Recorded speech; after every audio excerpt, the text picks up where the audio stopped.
On the morning of February 8, 1942, an unusual sight sat silently on the runway of Chile-Leighton Airfield near Jakarta on the island of Java. A Boeing B-17E Flying Fortress bearing the serial number 41-2471 rested under the tropical sun, abandoned and scarred. Only hours earlier, its American crew had escaped, retreating ahead of the rapidly advancing Japanese forces. The bomber, part of the USO Army Air Force's 7th Bombardment Group, had been damaged during an emergency landing, yet its airframe remained largely intact, a rare prize in the chaos of retreat. Within days, Japanese troops sweeping across Java began to uncover similar scenes. Several American heavy bombers lay scattered across captured airfields, silent witnesses to the sudden collapse of Allied air power in the Dutch East Indies. What initially appeared to be merely captured enemy equipment would soon become something far more significant. These aircraft would offer Japanese engineers an unprecedented window into the industrial and technological mindset of the United States. The B-17 was not simply a weapon of war. It reflected an entire system of design and mass production that differed fundamentally from Japanese manufacturing philosophy. Over the next 3 years, Japanese specialists would study these aircraft in extraordinary detail, down to wiring routes, structural joints, and maintenance practices. Their findings would quietly undermine long-held assumptions about Japan's ability to compete with American industry on a prolonged, large-scale basis. The story truly began to unfold in March 1942, after Japanese forces completed their conquest of the Dutch East Indies. At an airfield near Java, engineers encountered B-17E serial number 41-2471 in unexpectedly serviceable condition, despite the absence of its engines and nose section. Nearby bases revealed additional flying fortresses, some heavily damaged, others repairable with sufficient effort. These discoveries were documented by Toro Saito, an aviation journalist from Asahi Press who toured the newly occupied airfields shortly after their capture. In his notes, Saito recorded that at least 4 B-17Es were being prepared for technical inspection, one located at Malang, another at Cirebon, and 2 more stationed at Bandung. His observations painted a picture of an air network that had once been a critical hub for American bomber operations in Southeast Asia. Bandung Airfield in particular drew attention. Its maintenance infrastructure was unusually sophisticated for the region and the time. Saito later remarked that it appeared to have functioned as the primary American service center for heavy bombers on Java. It was here that Japanese technicians conducted their first systematic examinations of the captured aircraft.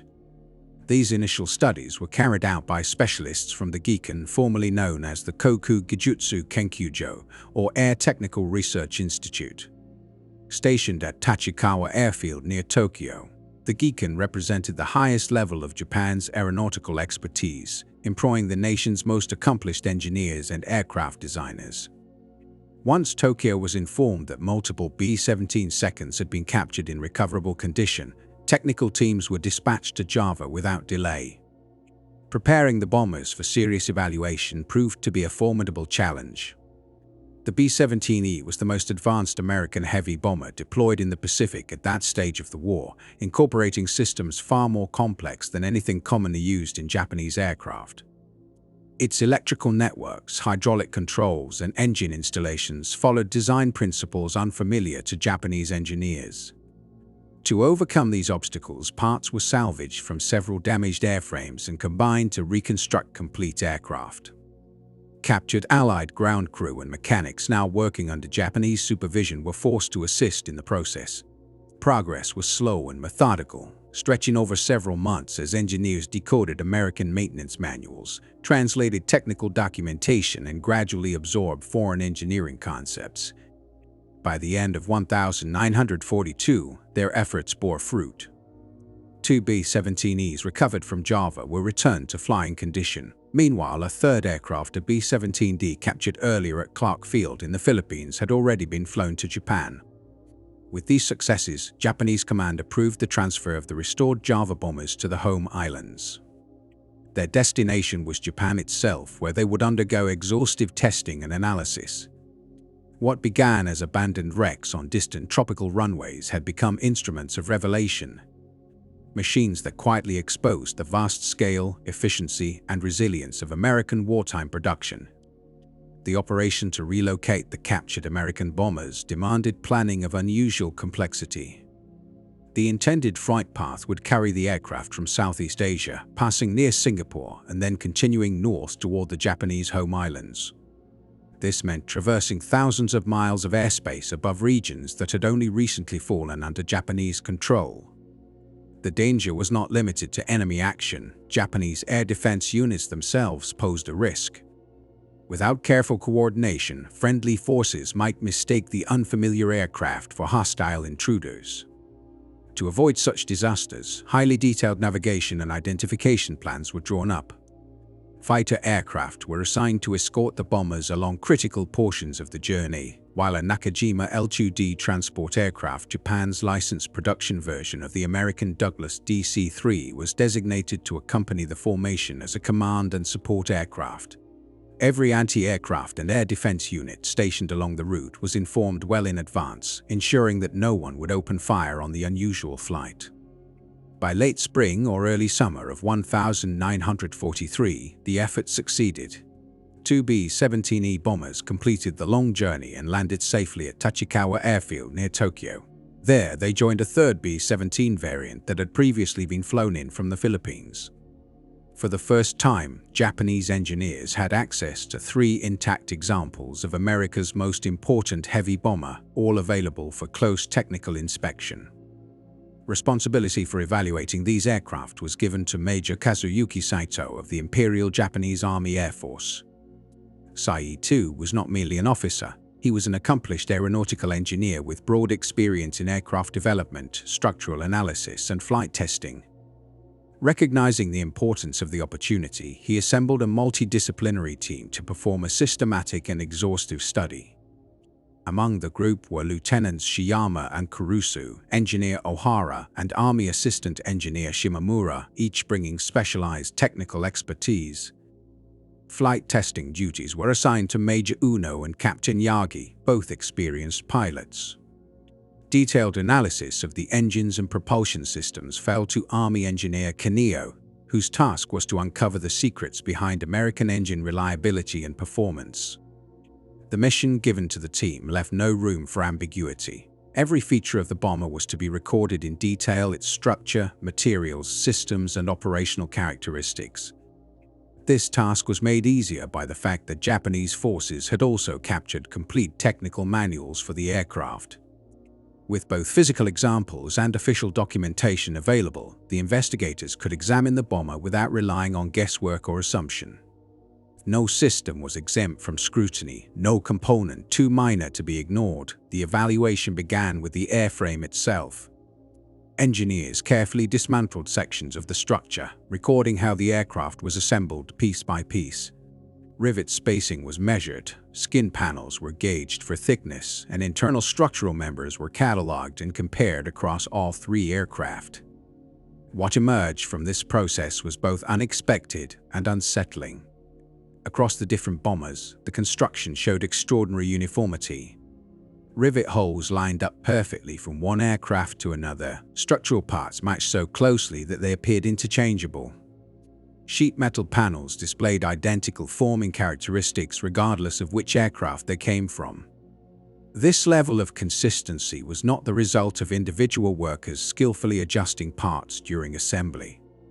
Instead, it pointed unmistakably to a production system built around standardized components manufactured to tight tolerances. This discovery highlighted a fundamental contrast between American and Japanese industrial practices. Japanese aircraft manufacturing depended heavily on skilled artisans who adjusted and fitted components by hand during assembly. As a result, each airframe developed its own subtle differences. Parts removed from one aircraft often could not be installed on another without modification, and field repairs required experienced technicians capable of reshaping replacement components on the spot. The American bomber told a different story. Its design and construction suggested that any part produced to specification would fit any aircraft of the same type without alteration. Such interchangeability was only possible through an industrial system capable of exceptional precision and repeatability capabilities that Japanese factories at the time had not yet mastered. The engines reinforced this impression even more forcefully. The Wright R1820 Cyclone radial engines that powered the B-17 were composed of hundreds of finely machined parts, each manufactured to exact standards. Their complexity, combined with the consistency observed across multiple examples, provided compelling evidence of the scale and sophistication of American mass production methods. For the Japanese engineers, the captured bombers were more than enemy machines. They were tangible proof of an industrial philosophy that emphasized standardization, precision, and volume, qualities that would shape the air war in ways Japan was only beginning to fully understand. When engineers began taking the captured aircraft apart, they did so methodically, reducing the engines to their smallest elements. Every bearing surface, every gap, every interface between moving parts was measured with precision instruments. What emerged from this painstaking inspection was not just surprising, it was deeply unsettling to those conducting the analysis. Across multiple engines, parts that should have shown minor variations were instead virtually indistinguishable. Crankshafts matched one another perfectly. Connecting rods were identical down to microscopic measurements. Cylinders, pistons, and barrels showed no evidence of individual fitting or adjustment. Manufacturing accuracy was consistently held to tolerances measured in thousandths of an inch, not as an exception, but as a rule. Technical manuals recovered alongside the aircraft reinforced what the measurements suggested. American maintenance doctrine assumed that mechanics in forward operating bases could remove and replace major engine components as complete units without reshaping, filing, or tuning. A cylinder removed from one engine could be bolted directly into another of the same type. A crankshaft required no balancing or customization.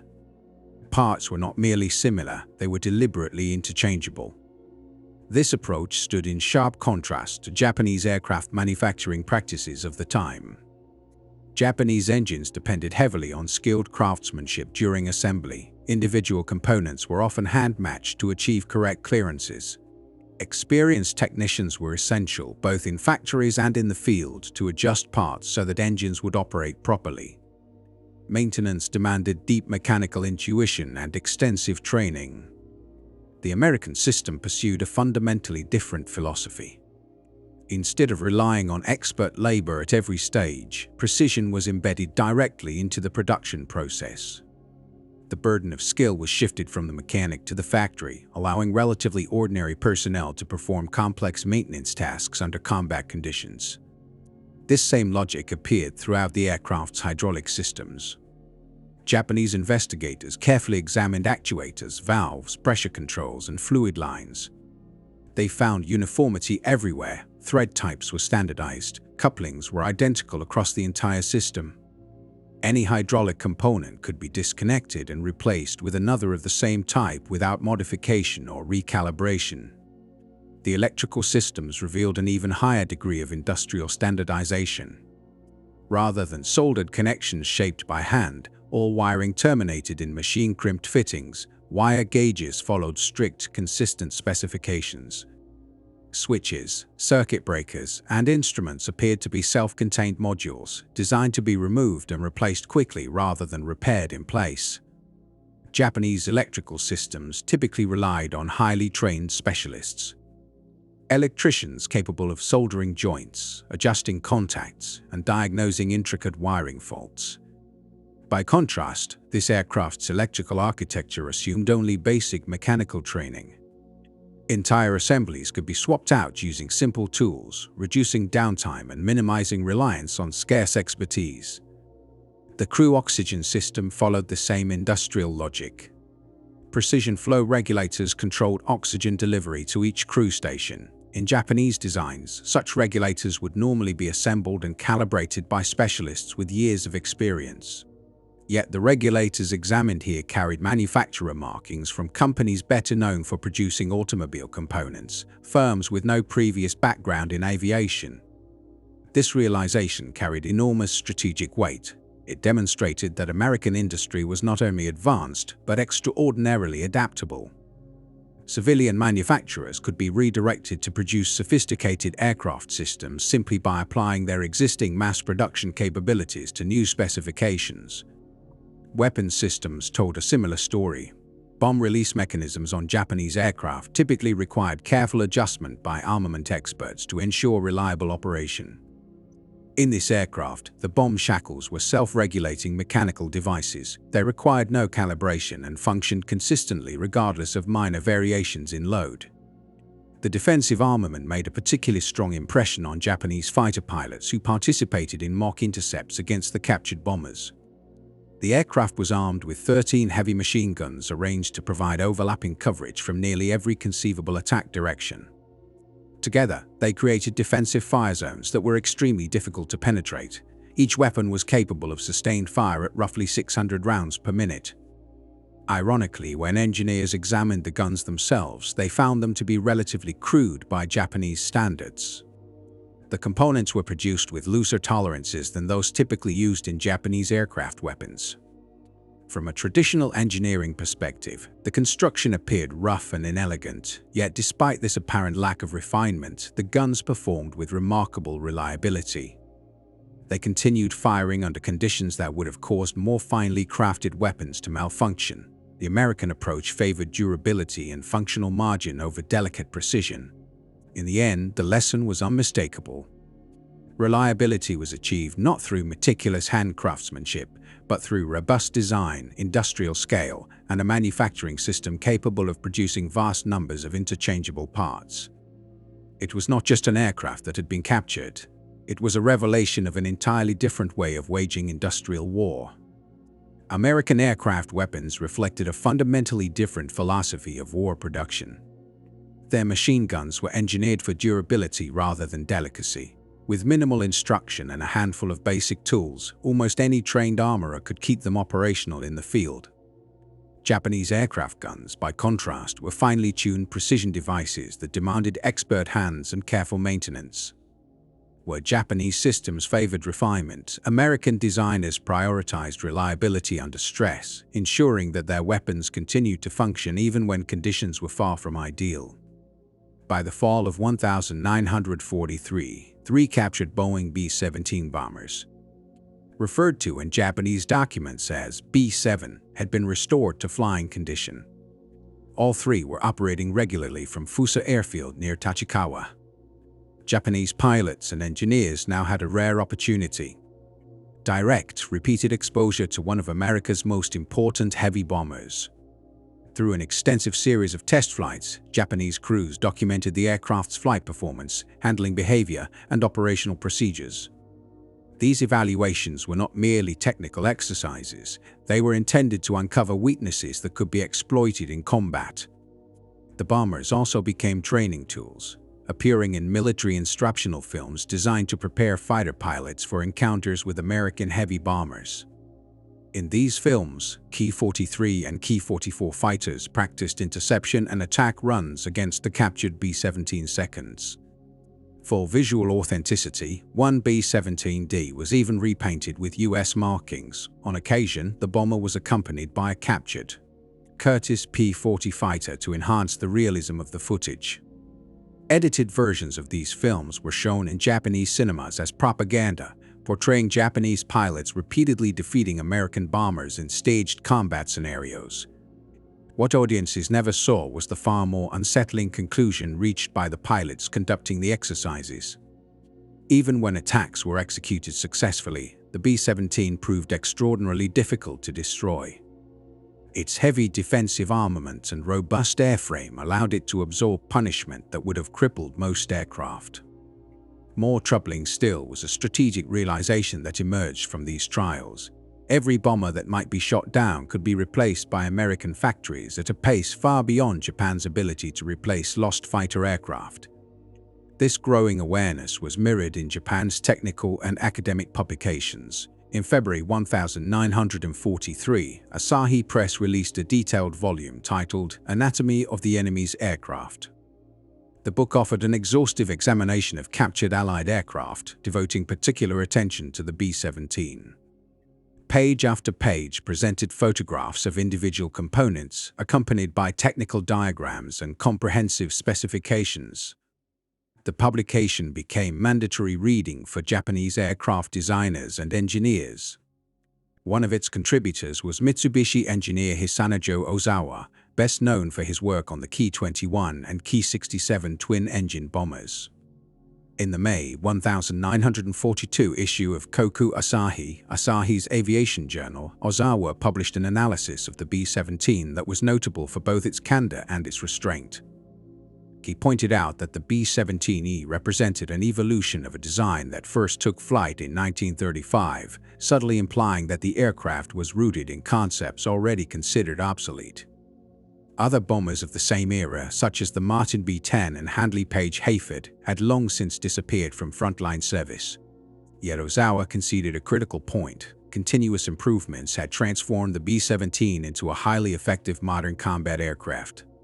The strength of the original design, he acknowledged, had allowed it to evolve far beyond its early limitations.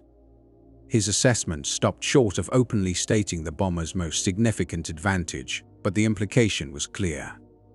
Another respected authority, Shizu Kikuhara, designer of the four-engine Kawanishi Heike flying boat, also examined the captured bombers. What struck him most was not raw performance, but systems integration.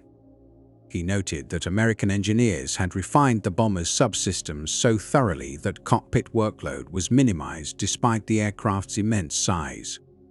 The layout was remarkably uncluttered, a sign of advanced coordination between mechanical, electrical, and structural design. What neither Ozawa nor Kikuhara stated outright was the most unsettling truth revealed by the inspections. The B-17's true superiority did not lie in aerodynamics or engine power.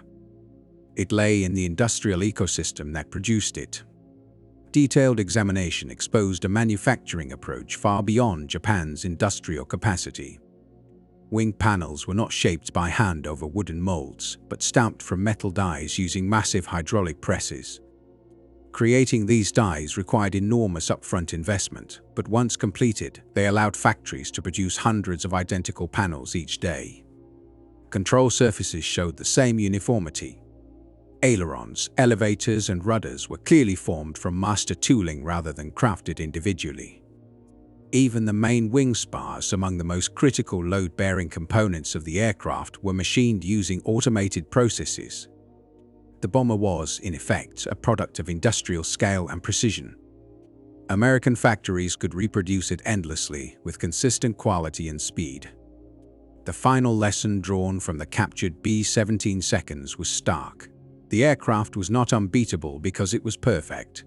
It was formidable because it represented an industrial system designed to overwhelm its enemies through volume, consistency, and relentless production, an advantage no amount of tactical ingenuity could easily overcome. When Japanese engineers began examining captured American heavy bombers, one detail stood out almost immediately: absolute uniformity. The alignment of drilled holes was so precise that structural elements could be swapped between aircraft without any modification.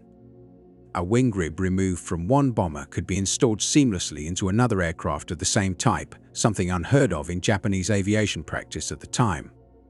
The landing gear offered further evidence of industrial precision. The primary struts were not handcrafted assemblies but forged components that had undergone controlled heat treatment before being shaped on automated machine tools. Even the mechanisms responsible for extending and retracting the gear were made from hardened metal parts, each machined to exactly the same dimensions. Nothing appeared improvised. Everything reflected a system designed for repetition and accuracy. In early 1944, an unexpected accident provided Japanese engineers with an opportunity they could never have planned. One of the captured B-17E bombers was involved in a ground collision during a takeoff attempt at WWII Airfield. A sudden crosswind pushed the aircraft off course, causing its right wing to strike a parked Ki-49 bomber. Both aircraft were completely destroyed. Although the loss was significant, the wreckage became an invaluable research asset. For the first time, engineers could dismantle and cut into the bomber's wing structure without concern for preserving the airframe. By slicing through the skin and internal framework, they gained access to construction details that had been impossible to observe in intact aircraft. Particular attention was given to the rivets. Hundreds were carefully measured and catalogued. The results were astonishing. Variations in rivet diameter were microscopic, less than 20 thousandths of an inch. Differences in installation depth were even smaller, staying within 1/10,000th of an inch. Such uniformity, repeated thousands of times across a single airframe, could not have been achieved by manual labor alone. The conclusion was unavoidable. The aircraft had been assembled using automated or semi-automated riveting systems. This discovery had consequences far beyond structural analysis. If American factories were capable of producing bombers with this level of consistency, then speed of production was a natural outcome. True interchangeability meant damaged aircraft could be repaired quickly using standardized parts. Precision no longer depended on highly trained craftsmen because accuracy was embedded in the machinery and tooling itself. Production could expand simply by adding equipment and training new workers in weeks rather than years. Japanese aircraft manufacturing operated under the opposite conditions. Skilled artisans were scarce, and developing new ones required long apprenticeships. Increasing output meant finding more experts, not streamlining processes. Industrial scalability remained a fundamental weakness. In May 1945, American reconnaissance aircraft photographed Tachikawa Airfield near Tokyo. Among the images was a puzzling sight: a large four-engine aircraft unlike any known Japanese design. Analysts estimated its wingspan at roughly 104 feet and labeled it Tachikawa 104, assuming it represented a new bomber or transport under development. As days turned into weeks without further intelligence, speculation intensified. Despite extensive bombing of Japanese aviation facilities, none of the analysts considered the real explanation. The mysterious aircraft was not Japanese at all. It was an American B-17E Flying Fortress still under technical evaluation by Japanese engineers more than 4 years after its capture. Ironically, the wingspan estimate was almost perfect. The B-17's actual span measured 103 feet 9 inches. Despite years of detailed study, the captured B-17 seconds had limited influence on Japanese bomber airframe design. An attempt was made to replicate the Douglas DC-4E transport as the Nakajima Ge-5N bomber, but Japan's other major four-engine land-based bomber, the Nakajima Ge-10, entered production near the end of the war with a more modern structural concept that owed little to American methods. Where American influence did appear was in systems rather than structures. Turbo supercharging technology drew particular interest. Several advanced Japanese aircraft, including the Army's Tachikawa Ki-74, Mitsubishi Ki-83, Nakajima Ki-87, and the Navy's Ge-10 and Mitsubishi J-2M, were designed for high-altitude performance but never reached their intended capabilities. The failure was not theoretical. Japanese engineers clearly understood how turbo superchargers functioned, having studied American examples in detail. The obstacle was industrial execution. These systems demanded heat-resistant alloys and extremely precise manufacturing processes, capabilities that Japanese industry could not reliably sustain. Even when prototype units were produced, they suffered from frequent breakdowns and inconsistent performance. The same industrial shortcomings that prevented mass production of standardized B-17 components also blocked the successful deployment of advanced engine technologies. By 1944, careful analysis of captured American aircraft led many Japanese engineers to a sobering realization about the imbalance between the two nations' industrial systems. That year, the United States produced approximately 96,000 aircraft. Japan managed only about 28,000, yet the numerical difference told only part of the story.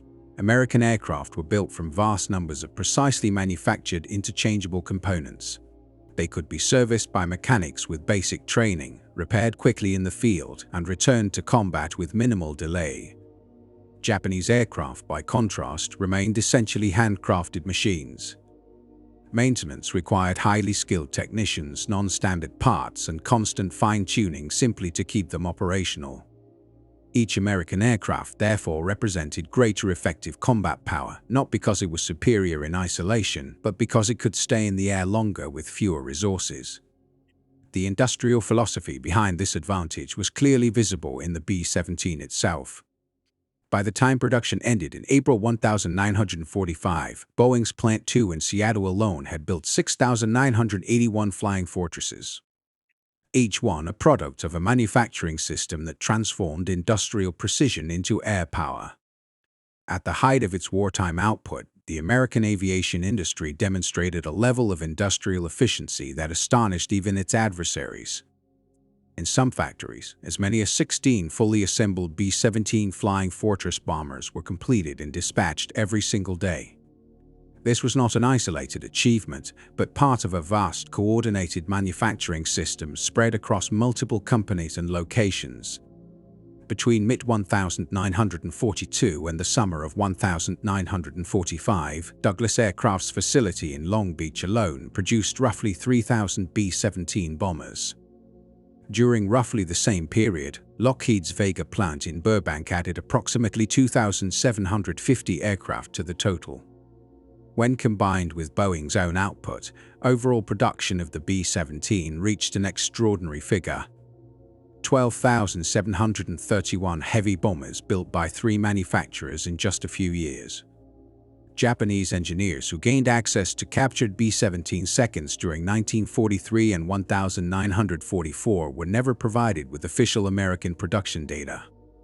However, such information was not strictly necessary. By carefully studying serial numbers, manufacturing stamps, and documented construction dates embedded throughout the airframes, they were able to estimate production tempos with unsettling accuracy. What these calculations revealed was deeply troubling. The conclusion was unavoidable. Aircraft of such complexity could only be produced at these rates through extreme precision, standardization, and repeatability. And if American industry could manufacture heavy bombers at this speed and consistency, then the output of fighters, trainers, transports, and other aircraft must be vastly higher still. Japan, the engineers realized, was not merely fighting a military opponent. It was engaged in a prolonged industrial contest against a nation whose manufacturing capacity exceeded its own by an order of magnitude, perhaps 10 or even 20 times over. By 1944, this imbalance became catastrophic. The United States intensified its strategic bombing campaign against Japan's aviation industry, targeting factories, suppliers, and transportation networks with increasing accuracy. Any remaining hope that Japan could recover or match American aircraft output quickly evaporated. The appearance of the Boeing B-29 Superfortress, a far larger, longer range, and more advanced bomber than the B-17, marked a decisive turning point. These aircraft arrived over Japan in formations that existing defenses were incapable of stopping. Each bombing raid permanently erased productive capacity. Facilities operated by Nakajima at Musashino, Mitsubishi's major plants in Nagoya, and Kawasaki's factories all sustained severe damage from repeated precision attacks. As if this devastation were not enough, a powerful earthquake in January 1945 further disrupted Mitsubishi's already strained supplier network. The combined effects of bombing, infrastructure collapse, and natural disaster shattered Japan's aircraft manufacturing system. Production figures tell the story starkly. Monthly output, which had exceeded 2,500 completed airframes in May 1944, fell to roughly 1,500 by early 1945. The decline did not stabilize.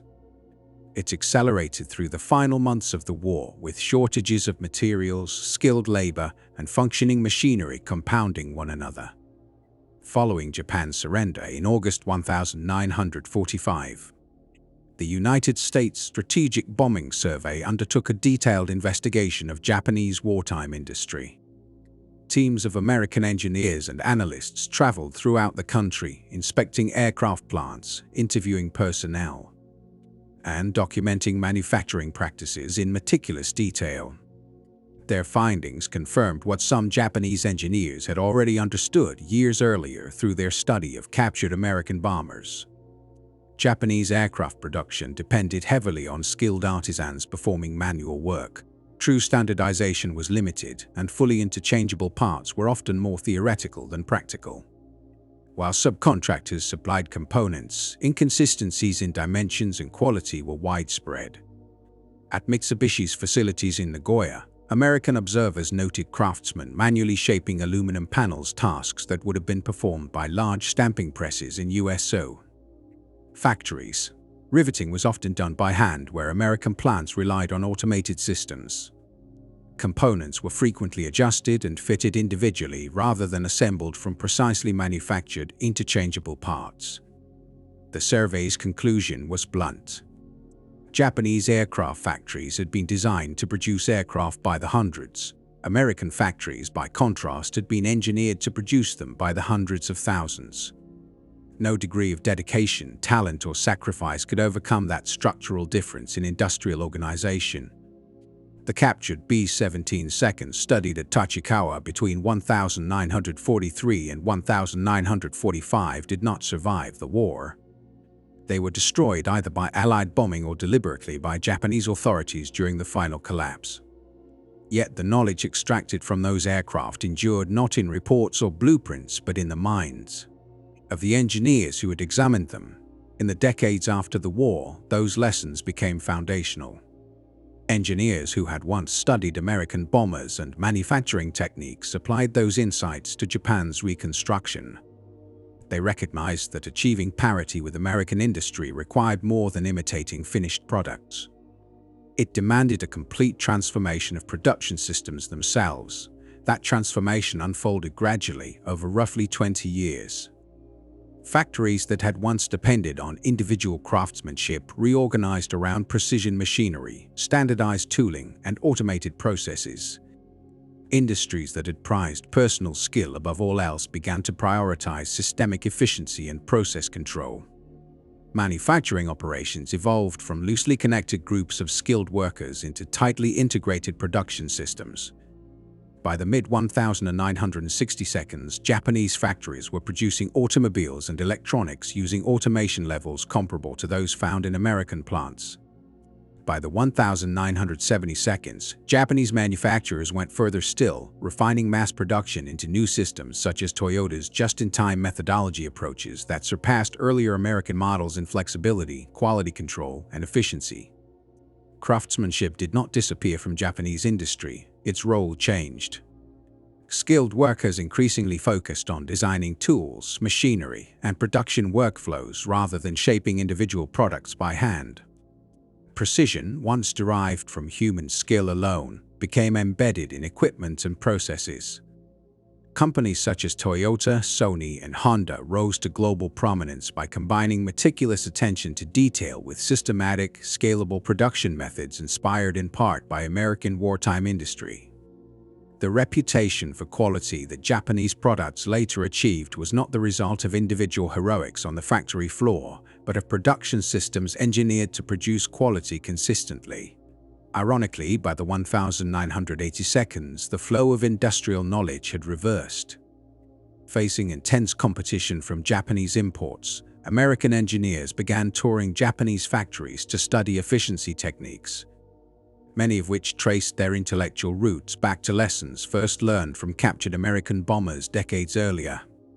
During the later years of the Second World War, a quiet but deeply consequential realization began to take shape among Japanese engineers and military analysts. Those who were involved in the inspection of captured American aircraft understood the irony immediately. The very machines devastating Japan's war effort were also becoming unexpected instructors. Among these aircraft, the captured Boeing B-17 bombers proved especially influential.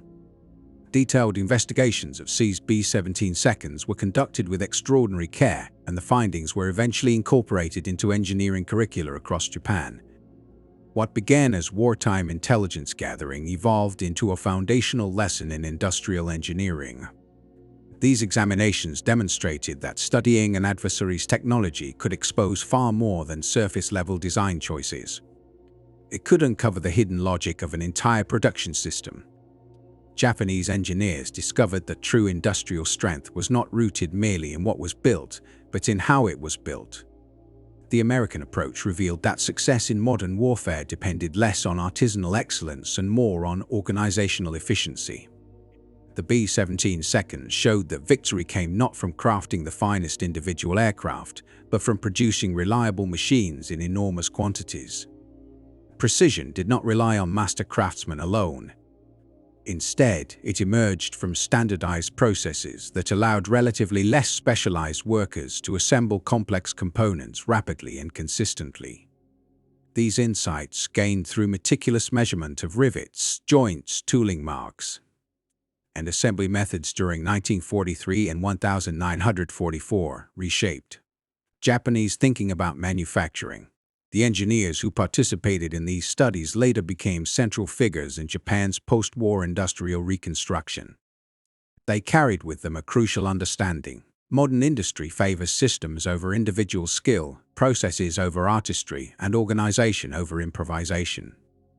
In engineering classrooms today, this episode is frequently cited as a textbook example of how analyzing a competitor's products can reveal invisible frameworks, production philosophies, logistical coordination, and management methodologies that cannot be seen from blueprints alone. The lesson emphasizes that imitation of outward design is far less valuable than comprehension of underlying methods.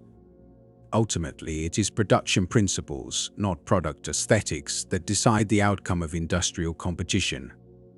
The Boeing B-17 Flying Fortress is remembered primarily as one of the most formidable heavy bombers of the Second World War. Across multiple theaters of combat, it delivered approximately 640,000 tons of bombs and earned a reputation for durability, range, and effectiveness. Yet its most enduring legacy may not lie in the missions it completed, but in the education it unintentionally provided to its adversaries once captured. Japanese engineers examining these aircraft concluded that American industrial dominance did not stem from superior raw materials or radically advanced designs. Instead, it arose from disciplined standardization, high-precision tooling, interchangeable components, and rigorously organized assembly lines. These methods enabled the rapid construction of complex machines on a scale limited only by available resources, not by workforce skill alone.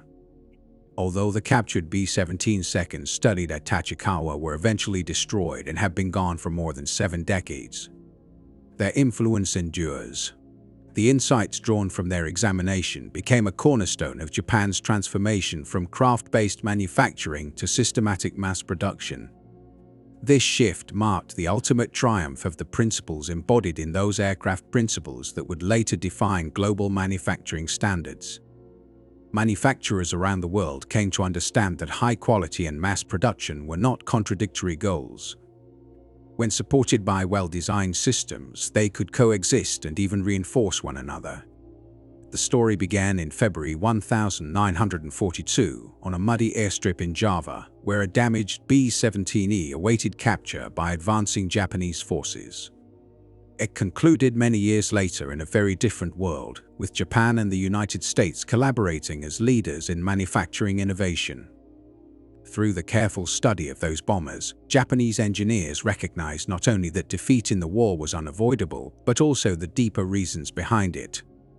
By understanding those causes, they ensured that industrial limitations would never again constrain Japan's national capabilities.